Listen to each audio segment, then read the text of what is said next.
Buenas tardes a todos y bienvenidos nuevamente al Museo del Ladrillo.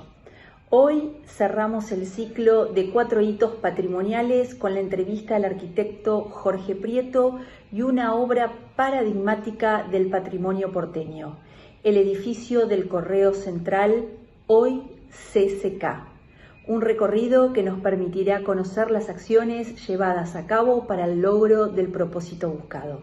La entrevista estará a cargo de la arquitecta Cristina Vinceta, a quien le doy el pase para comenzar con esta interesante charla. Muchas gracias por acompañarnos. Buenas tardes, nuevamente nos encontramos reunidos en este cuarto encuentro en los que arquitectos han disertado sobre el valor de la conservación del patrimonio y la puesta en valor justamente de edificios paradigmáticos en la ciudad de Buenos Aires. Como en el encuentro anterior nos acompaña nuevamente, y por eso se lo agradecemos, al arquitecto Jorge Prieto. Para los que no participaron en la anterior reunión, les comentamos que el arquitecto se recibió en la Universidad Nacional de La Plata y como arquitecto es profesor titular ordinario del Taller Vertical de Arquitectura 2, fue secretario académico de la facultad durante el 2001 hasta 2010, coordinador de cursos introductorios presenciales y semipresenciales en la misma facultad, jurado de concursos docentes, ha dictado cursos, seminarios y conferencias. Es miembro de la Asamblea Universitaria en representación del claustro de profesores, consejero académico del claustro de profesores de la misma casa de estudios y miembro de los encuentros ENSA de la Comunidad Europea sobre Enseñanza de la Arquitectura. Además, es coordinador de proyectos especiales en la Dirección Nacional de Arquitectura. Y es allí donde pudo desarrollar su trabajo en uno de esos dos edificios paradigmáticos. En este caso, vamos a hablar del antiguo edificio del Correo, actual CCK. Así que le damos la bienvenida y le pedimos una breve introducción sobre el edificio. Bueno, muchas gracias por la introducción. Les agradezco también a ustedes que tengan esta deferencia para poder tratar sobre estos edificios que siguen siendo todavía, digamos, de alguna manera importantes en lo que tiene que ver tanto en la cultura como en la ciudad, ¿no? En este caso en Buenos Aires. Bien, referido al tema del Correo, es un edificio que allá por el año 1887, aproximadamente, el que en ese momento era el director de Correos, Ramón Cárcano, viendo, digamos, la importancia que va teniendo todo el tema de comunicaciones ya en una ciudad que estaba creciendo de manera importante, primero le hace convoca al arquitecto Tamburini a realizar la tarea de un nuevo edificio de Correos. Ante la negativa de convoca al arquitecto Maillard, un arquitecto de formación, digamos, francés y de formación académica importante. Hacia 1887 Maillard comienza con las tareas del proyecto, y en el 89 con ese proyecto se da un poco inicio a las obras. En todo el trámite hay distintas interrupciones, ¿no? Se interrumpe hasta 1906, que nuevamente es convocado Maillard, se suspenden obras en la etapa de fundaciones, de cimentaciones por los terrenos, eran terrenos prácticamente ganados, ganados al río, pero de baja consolidación, y ya hacia 1906 lo vuelven a convocar a Maillard, y en el 1908 inician las tareas, pero ya con un proyecto más ambicioso, el de Maillard. O sea, Maillard piensa casi un edificio que se articula fuertemente con la ciudad. Ahí, si ustedes se ubican, está ese gran desnivel, que es el bajo de la ciudad, que eran las antiguas barrancas, digamos, que daban como límite al río, y establece unos vínculos a través de calles aéreas y de unos pasajes peatonales que luego impactan fuertemente en la configuración formal y final del edificio, ¿no? Porque queda con una proporción adecuada a ese proyecto inicial. sobre todo la parte del basamento y de los inicios de los sistemas de columnas, etc.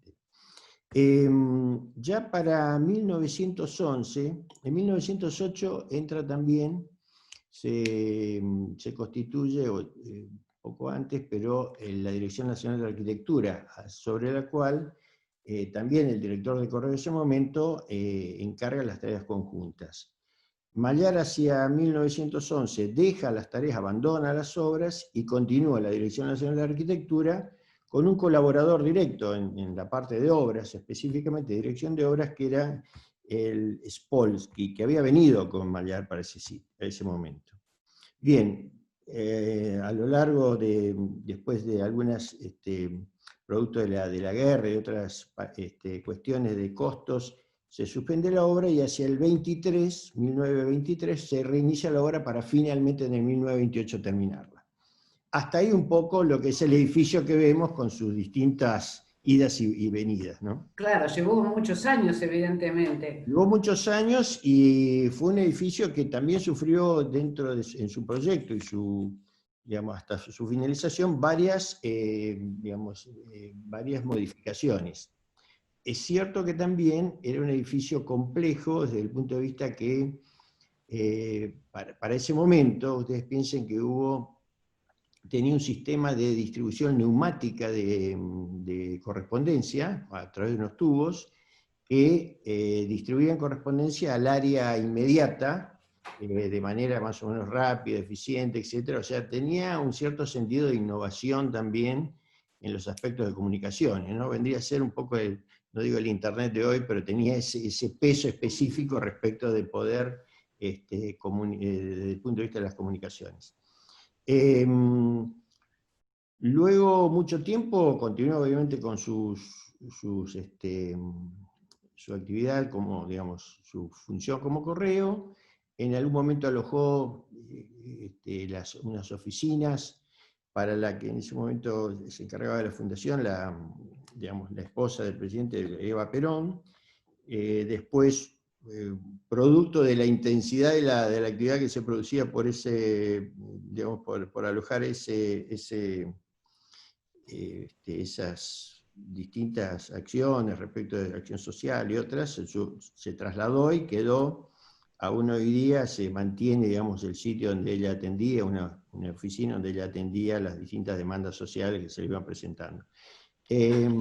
Como correo, después se desactiva parte del tema de distribución de cartas, queda solamente la parte institucional del correo, hasta que prácticamente en el 2006 se empieza con las tareas ya de revisar, digamos, de cuáles eran las próximas funciones o qué nuevas actividades iba a alojar ese sitio. Es interesante, me tocó atravesar la totalidad, digamos, del proceso, en el sentido de que cuando fui convocado era un poco para constituir digamos, lo que era el programa de un proyecto sobre un primer concurso que se había hecho sobre qué actividades iban a ser alojadas en el edificio del correo.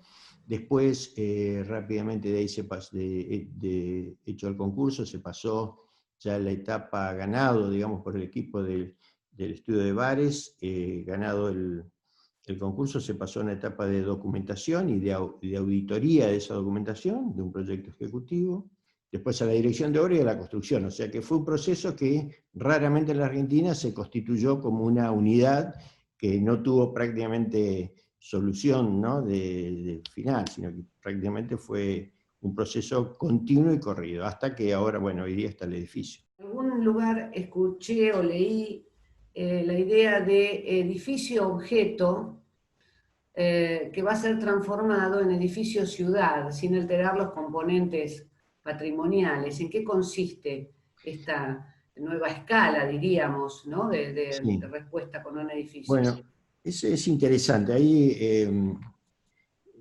bueno, ahí hay una impronta platense en toda esa conceptualización del edificio. Sobre todo, en ese sentido, el estudio de bares, que ha participado conjuntamente con otros arquitectos en lo que es un poco la arquitectura no sé si se puede llamar la escuela platense, pero sí que tuvo una fuerte impronta desde el punto de vista conceptual y teórico de otro arquitecto, Marcos Vinograd, que conjuntamente con todo este grupo, digamos, integrado por múltiples, inclusive hasta de edades diferentes, fue dando cuerpo a un concepto que en la ciudad de La Plata tuvo un desarrollo importante, sobre todo en que se pudo concretar en varios edificios de impronta muy fuerte, ¿no? El Teatro Argentino y algunos más que están diseminados en la ciudad.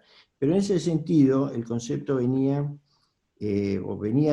con una clara influencia de Henri Lefebvre, que era un sociólogo, respecto del tema de la arquitectura-ciudad, ¿no? De qué manera se constituía el concepto de arquitectura de un concepto territorial a una recuperación de la integridad de la vida cotidiana. Bueno, tenía un soporte teórico y conceptual muy fuerte, y eso fue trasladado, o fue adecuado a esto que decís vos, ¿no? Del edificio ciudad, en vez de la arquitectura ciudad, el edificio ciudad, y el edificio objeto al edificio ciudad. También en la memoria de los arquitectos hay algunas pasajes que a mí siempre me quedaron, que fueron rescatados, que conceptualmente también dieron bastante fuerza a ese pensamiento, ya en el concurso, donde citan, por ejemplo, a Sarmiento, y hablan ellos dicen algo así textual, ¿no? Sobre solo en un vasto artístico y accesible parque, el pueblo será pueblo, solo aquí no habrá extranjeros, ni nacionales, ni plebeyos. Esa conceptualización del parque como un espacio en el cual hay una comunión digamos, de la ciudadanía, que se constituye en lugar de la ciudadanía, después se ha trasladado a ver de qué manera eso se espacializa, se transforma en espacio. Creo que un poco de todas esas, por formación y por conceptos, fueron aplicados al edificio. Obviamente que a eso hay que dar una solución arquitectónica, y eso después se traduce en un edificio accesible, o sea, pasa a ser edificio objeto en el sentido de que está, digamos, que es sumamente autónomo y, digamos, no tiene articulaciones urbanas fuertes desde el punto de vista de los espacios, ¿no? Salvo los halls de acceso, etc., pero por lo demás se constituye como un edificio muy autónomo. En ese sentido, claro, es un bloque. Es un bloque, pero darle accesibilidad a eso, empezar a generar los planos en los cuales la ciudad se articula con el edificio, sobre todo hay algunos que todavía no han sido todavía completados, pero de hecho está construida, pero hay una articulación entre el subte, la estación de subte que está ahí, y el edificio propiamente dicho, que en su momento, si se vinculan, permite un acceso directo desde esos lugares, ¿no? Eso por un lado, y constituir ese plano cero como sumamente accesible y permeable como espacio público. Y lo que se suma acá, me parece que es un agregado, es que el espacio público no solamente es en el plano de cero, sino que se inserta en los distintos niveles del edificio. Entonces hay una plaza sobre la cubierta de lo que es el auditorio, hay un nivel último donde está lo que se denomina la cúpula, que era la antigua, digamos, la antigua cubierta, o la parte central de la cubierta del edificio, que también es accesible y se transforma en una especie de plaza en altura. Desde esos conceptos a esas concreciones espaciales, me parece que es donde se resume esta cuestión de lo que mencionabas como un pasaje de edificio-objeto a edificio-ciudad.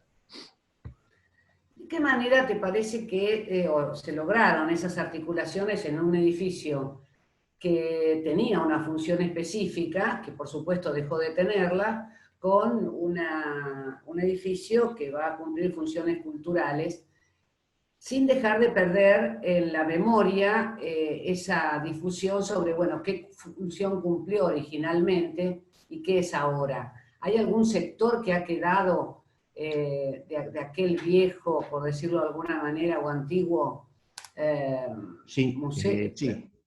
correo, ¿no? Exacto. No solamente eso. Primero se constituyó varias acciones.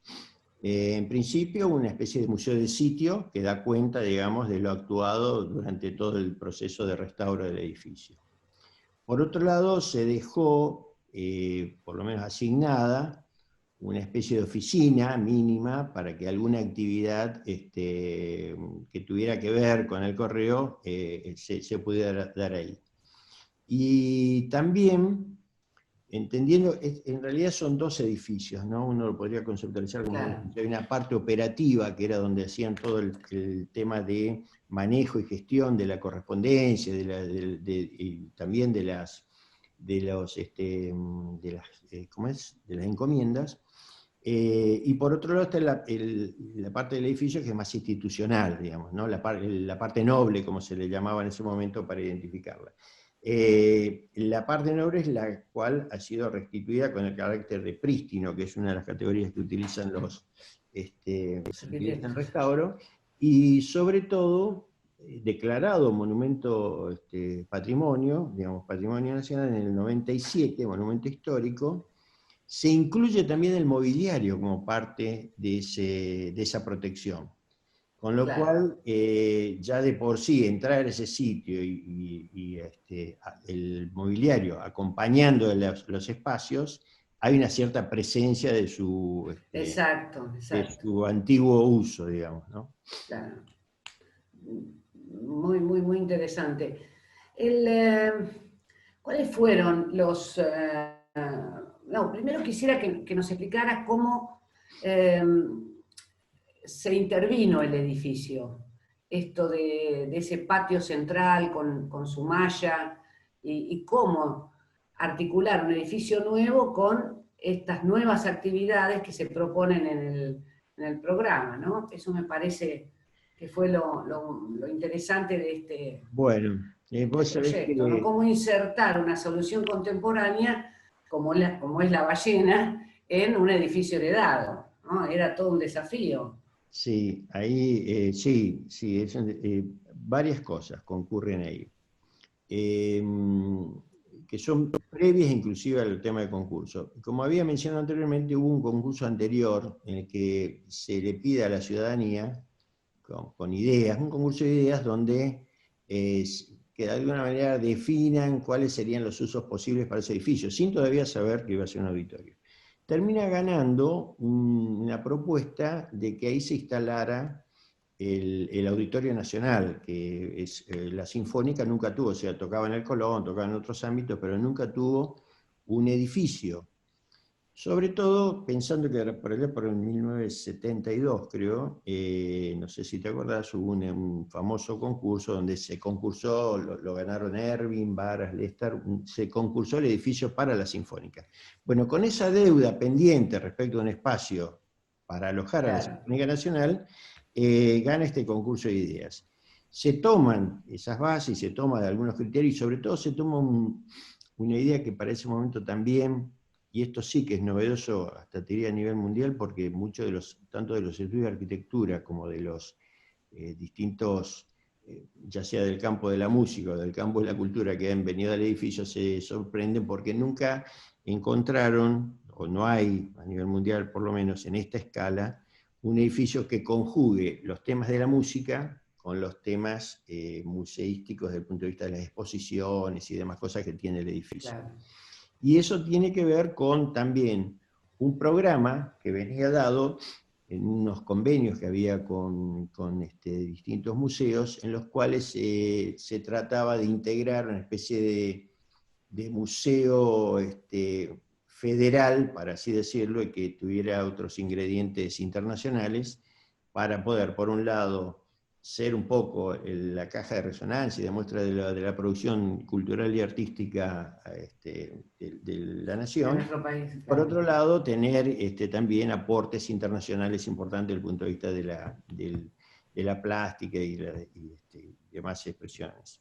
Bueno, en esa conjunción se arma este programa. Una de las primeras dificultades era ingredirle esa cantidad de superficie, metros cuadrados, ya que el edificio los tenía, pero las dimensiones que necesitaba el auditorio y las distintas áreas musicales y la complejidad que eso conlleva. Bueno, ese fue el primer punto. Inclusive la comisión tuvo sus propios pareceres respecto del volumen que uno iba a ingredirle a ese edificio. Claro. El propio edificio daba una especie de señal en la cual hay un patio en la parte posterior, donde estaba la parte, digamos, de la fábrica de las cartas, por así decirlo, que era un espacio mucho más despojado, más fabril, digamos, con menos connotaciones desde el punto de vista arquitectónico, si se quiere. Académico, claro, o Claro, tecnicista. entonces, bueno, una de las primeras cuestiones que se acordó con la comisión y con la ciudad, eso también es importante. Ese concurso es una muy buena muestra de cuando se convocan a todas las instituciones que tienen que ver con el patrimonio, las cosas generalmente salen bien. O sea, Claro. llamás a la ciudad porque tiene que ver con cómo se organiza el exterior. Llamás a la Comisión de Nacional de Sitios y Monumentos, llamás a la Sociedad Central, llamás, digamos, a todos los que de alguna manera están involucrados, ya sea tanto en los temas urbanos, arquitectónicos y patrimoniales. Y todos fueron convocados y todos dieron su parecer y, bueno, de esa lógica de consenso salió un poco la decisión de intervenir en ese patio, dándole un poco más de superficie y que ahí se alojara la mayor cantidad de superficie libre para lo que sería el auditorio. No obstante eso, digamos, si uno ve la mayoría de los proyectos, también ve la dificultad con la que nos enfrentamos nosotros los arquitectos, digamos. Uno puede ver que no era fácil de ubicar ese volumen, Claro, en condiciones, claro. salas. Bueno, pero ahí creo que primó también mucho el conocimiento y la experiencia ya del equipo ganador, que tenía el teatro detrás como experiencia, y hay múltiples anécdotas, pero en el jurado que se convocó el presidente del jurado era un arquitecto catalán, digamos, también se trató de dar un aporte desde el punto de vista de las decisiones, de revisar los proyectos. Él decía, bueno, pero esta persona, la que está haciendo este edificio, sabe de auditorios, dice, porque sabe cómo llega un piano desde el lugar donde Claro. lo arreglan hasta digamos, la escena principal. Las medidas también, o sea, había un reconocimiento de esa expertise en el jurado respecto a aquellos que lo hacían. Bueno, entonces, en ese sentido, si bien fue complejo, también hubo mucho aporte interdisciplinario. En el jurado, del jurado, como asesores también participaban gente, digamos, que entendía del patrimonio, un estructuralista, gente que sabía de acústica, algunos directores de la orquesta sinfónica que daban sus opiniones. Claro. O sea, había una especie de comunión de saberes para poder llegar al objetivo. Fantástico. ¿Y en qué consistió?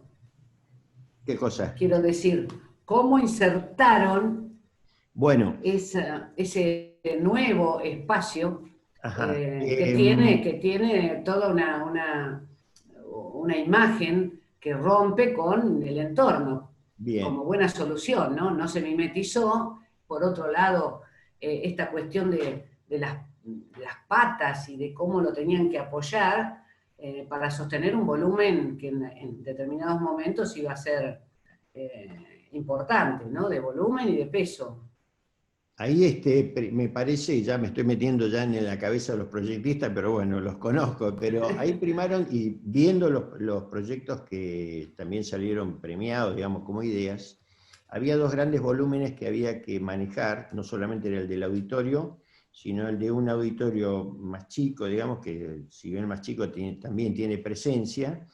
Entonces, ahí las cuestiones eran en qué situación se ponían uno al lado del otro, uno sobre otro, bueno, toda esa cuestión de decisiones de ubicación de los grandes volúmenes prácticamente fueron los que terminaban por decidir de qué manera se alojaba o en qué punto se alojaba, porque no fue el único en el cual se produjo un vacío central, que era el lugar permitido para ubicar eso. O sea, en el patio posterior estaba permitido sumar superficie, o sea, en definitiva, digamos, restarle a lo construido para poder ubicar el mayor volumen. Siempre dejando digamos, solamente para restauro la parte noble, o sea, era una parte que esa no Claro. no se podía tocar, inclusive se produjeron algunas modificaciones respecto a algunas ubicaciones al momento después ya de la etapa de documentación final, que eran propuestas de concurso, pero que algún toque hacían ahí que después digamos, se consolidó como que se debía mantener tal cual estaba, o sea, los locales y todo lo demás. Si uno ve, la verdad que me parece que si uno ve los resultados de los otros concursos, es sumamente interesante hacer esta evaluación. Digo eso, que nosotros como cuerpo de arquitectos, digamos, argentinos, fue un desafío interesante, ¿no? No todos encontraron que había porque por un lado había que respetar toda esa caja, y por otro lado tampoco había que demostrar de alguna manera que se había intervenido en la caja, ¿no? Claro, O sea, claro. es una coyuntura interesante la que se produjo. Y por otro lado me parece que también de esas limitaciones que se impusieron al momento de poder intervenir en el edificio es donde salieron las mejores soluciones, porque mucha gente cuando ve el edificio, que ya de por sí tiene un volumen y una presencia. impronta tectónica importante, cuando entra al interior queda totalmente sorprendido del manejo que se hace de ciertos lugares. Es interesante el manejo también de cómo se incorporó la luz a eso, porque uno puede pensar que, digamos, todo ese dispositivo de auditorio y de grandes piezas ciegas que están ahí dentro no pueden permitir una iluminación potente desde el punto de vista de poner en evidencia el espacio que eso tiene. Sin embargo, me parece que la luz cenital, sumado a esa especie de metáfora de los candelabros, que es el chandelier ese que se pone como suspendido, también produce un juego, y un juego, y no solamente un juego, sino un espacio dramático desde el punto de vista de sentirse en un lugar distinto, diferente, Sí, ¿no? escenográfico. Hay una atmósfera ahí que lo conmueve a uno. Y además, vos ya lo señalaste en una de las de tus intervenciones hace un rato, pero me gustaría que explicaras qué pasa con esa mansarda que remata el edificio, que sí se le modificó la cubierta en cuanto a la pizarra original, pero como solución muy interesante por la cuestión de iluminación, ¿no? Que no deja de tener, que no le quita al edificio. No, bueno, ahí está. Al contrario, suma. Fue también parte de muy, digamos, hubo que, alrededor de eso hubo que dar, digamos, reconocer esta otra cuestión que decíamos recién que pasaba con el edificio en su conjunto, pero en este caso en particular en la cúpula, el pedido expreso de la comisión, y que me parece que es acertado, es que no perdiera peso tectónico desde el punto de vista visual, ¿no? Porque de última instancia la cúpula es una especie te fija el eje del edificio, ¿no? Le da peso tectónico y a su vez ordena el total de la composición que tiene eso, ¿no? Está como, digamos, si le faltara esa cúpula es como que le estaría faltando un indicador del eje, ¿no? Es una cosa de ese tipo. Pero por otro lado, había una metáfora que subyacía en todo el concurso, que era este edificio como faro de la cultura, ¿no? Eso es muy interesante. A su vez la necesidad de comunicar la intervención, porque no podía pasar desapercibido toda la transformación que había sufrido el edificio desde el punto de vista de la cultura. Entonces, me parece que se concentró en esa pieza mucho de la intervención, de comunicar que había cambiado, pero por otro lado no cambiar, ¿no? Ese era el desafío. Un desafío interesante, te diré. Un desafío interesante porque muy bien logrado.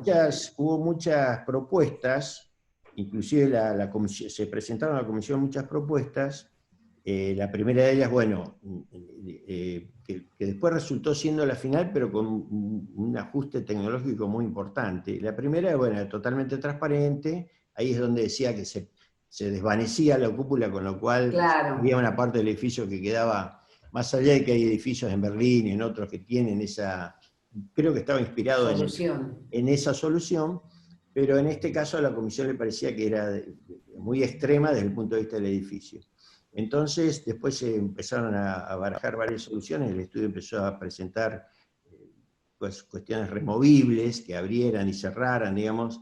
La comisión vio en eso también una dificultad que a años vista uno puede decir que es cierta, que el sistema de mantenimiento después, todos esos sistemas móviles, la comisión dice, vamos a terminar abierto o cerrado, no va a haber Sí, posibilidad. estoy pensando en la obra de Jean Nouvel en París para el mundo árabe. Claro. Tecnológicamente es una maravilla, pero después Después falla empieza a aparecer alguno que cierre y que abre. Bueno, finalmente hubo un ingeniero, un arquitecto en realidad, que cuando la comisión hizo la comisión hizo una propuesta interesante, dice, bueno, mire, arquitecto, esto es sencillo, de día tiene que parecer de piedra o de pizarra, y de noche tiene que ser transparente. bueno. Usted fíjese cómo lo hace.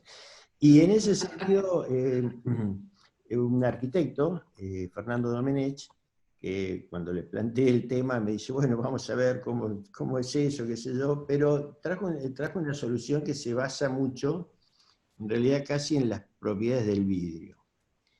Él, con mucho manejo, encontró que la sumatoria de distintas capas de vidrio ibanle aportando la cualidad de transparencia o opacidad, depende de cómo trabajara la luz sobre eso. Entonces, los vidrios superficiales son de bajo brillo, cosa de que cuando uno lo ve ahora de día parece que es una pieza entera y oscura, digamos, ¿no? Tiene el peso tectónico desde el punto de vista visual, y por la noche eso es transparente. Sin embargo, el por la noche transparente también tenía sus dificultades, porque agregado a eso, se quería, como hay que recordar que estábamos en el centenario, se quería que esa cúpula fuera una especie de pantalla gigante que fuera indicando a las distintas naciones que concurrían al evento del Bicentenario, ¿no? Entonces las banderas o distintas, digamos, colores que correspondían con las naciones correspondientes. Bueno, cuando uno hace una cosa muy transparente, el problema es que retroiluminar eso, o sea, no se ilumina, la luz se difunde.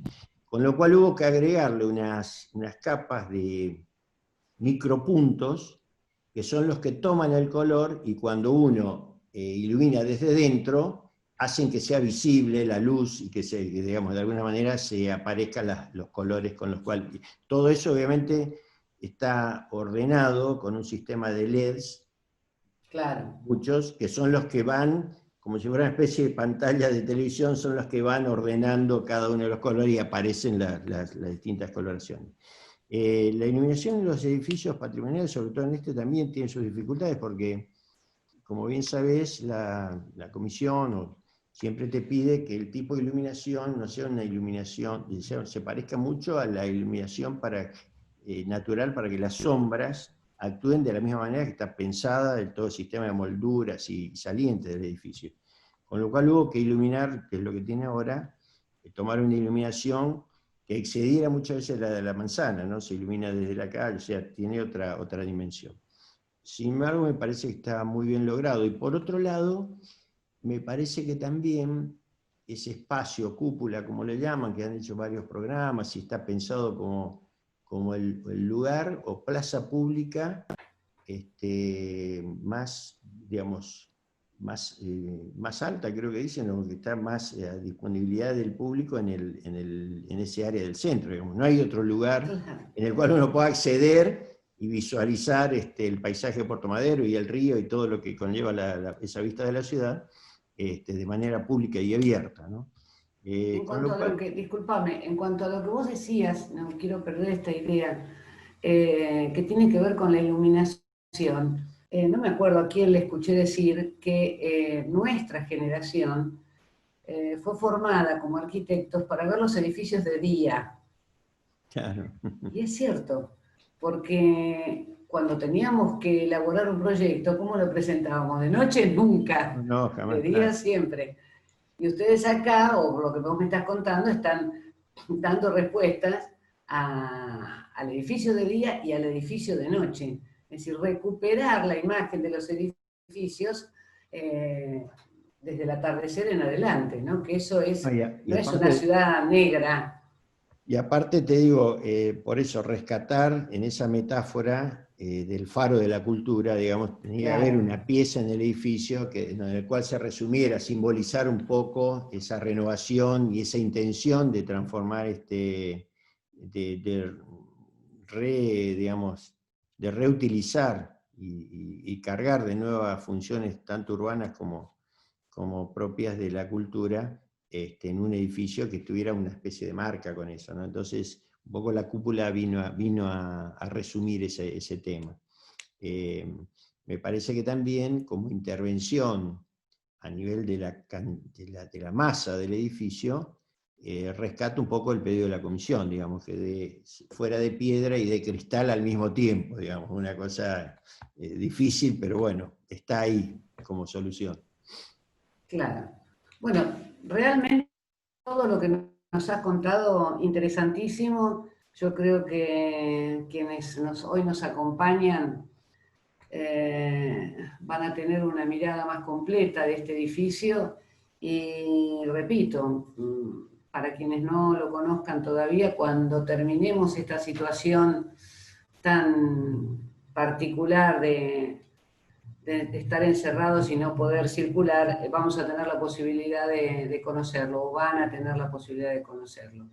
A mí me impactó muchísimo y de hecho la multifunción, ¿no? Es decir, cómo pueden articularse actividades de todo tipo en un espacio amplio por un lado, pero contenido por otro, ¿no? Sin perder incluso las visuales hacia ese centro tan impactante como es el auditorio, ¿no? Así que bueno, nos resta nuevamente agradecerte, Jorge, por tu intervención, por tu dedicación de tu tiempo a este proyecto que queríamos concretar con estos 4 edificios emblemáticos realizados en los últimos 10 años. Así que desde Bueno, la gracias. Fundación, muchas gracias. Gracias a ustedes por, digamos, ayudarme a compartir unas experiencias que cada tanto sirve volver a Volver a vivir. recordarlas y volver a vivirlas, porque realmente son experiencias fundantes muchas veces, ¿no? Y cuando uno ve los edificios y ve el esfuerzo, no solamente de los arquitectos, sino de la cantidad de gente involucrada que hizo, porque los obreros hicieron suya esa obra, creo que está tan bien hecha porque también la pasión que le puso tanto la empresa como los arquitectos, como todo el mundo, para construir para nuestro bicentenario una pieza que, no sé, dure los 100 años que duró eso hasta ese momento, ¿no? Bueno, desde ya muchísimas gracias. Muy bien.